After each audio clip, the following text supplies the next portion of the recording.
hello लोगोफोर बड' जब enough' YouTube चेनेलाव नोंथांमोनखौ बरायबाय आसा खालामो गासैबो मोजाङै दङ स' लोगोफोर गुवाहाटी इउनिभार्सिटिनि मक टेस्टआ पस्टपन जाबाय नोंथांमोना दिनै खालामनो हानाय नंला दा बे गोदानै डेट होबाय नोंथांमोना नायदो अफिसियेल नटिफिकेसन दा फैजों नायनोसै अफिसियेल नटिफिकेसन गोबाव खालामालासिनो लोगोफोर गोदानै फैदोंबा चेनेलाव साबस्क्राइब खालाम बेबायदि आपडेटखौ मोनबाय थागोन दा जों फैबाय अफिसियेल वेबसाइटआव दा बेयाव फैनाय लोगो लोगो गोदानै मक टेस्टनि गाइडलाइन्स होनाय जाबाय नोंथांमोना नायनो हागोन बेनिफ्राय जोङो नायोबा बेयाव मक टेस्टआ नै इउजि पिजि एग्जामिनेसन बेबायदि नुगोन दा बेनिफ्राय नै नायदो अपेन टेक्स्ट बुक एग्जामिनेसन बेबायदि ओंखारगोन दानिया मक टेस्टआ पस्टपन जाबाय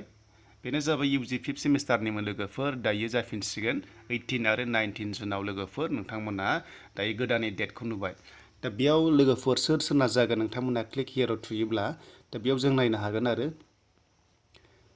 दा बेयाव जों नायदों नै लोगोफोर बेयाव माखासे दङ मक टेस्टनि सायाव दा बेयाव दङ बिएससि बिकमनानै जागोन 18 जुनाव जागोन जायफोर फिफ्थ सिमाव बिएससि आरो लोगोसे बिकम स्टुडेन्टस नोंथांमोना 18 जुनाव जागोन बेनिफ्राय बिए ना जागोन आर्ट्सना बे जाबाय 19आव जागोन लोगोफोर 19 जुनाव आरो टाइमा 8टानिफ्राय 4टासिम जागोन नोंथांमोना बेनि गेजेराव मक टेस्ट खालामनो हागोन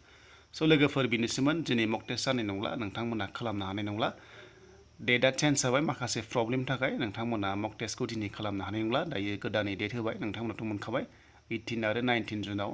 थ' लोगोफोर 18 आरो 19 जुनाव नोंथांमोना मक टेस्ट खालामनो हासिगोन स' लोगोफोर बेनोसैमोन आपडेटआ जायफोर गुवाहाटी इउनिभार्सिटियाव फरायदोंमोन नोंथांमोना लाइक खालामदो कमेन्ट खालामदो गोदानै फैदोंबा चेनेलाव साबस्क्राइब खालामनानै लादो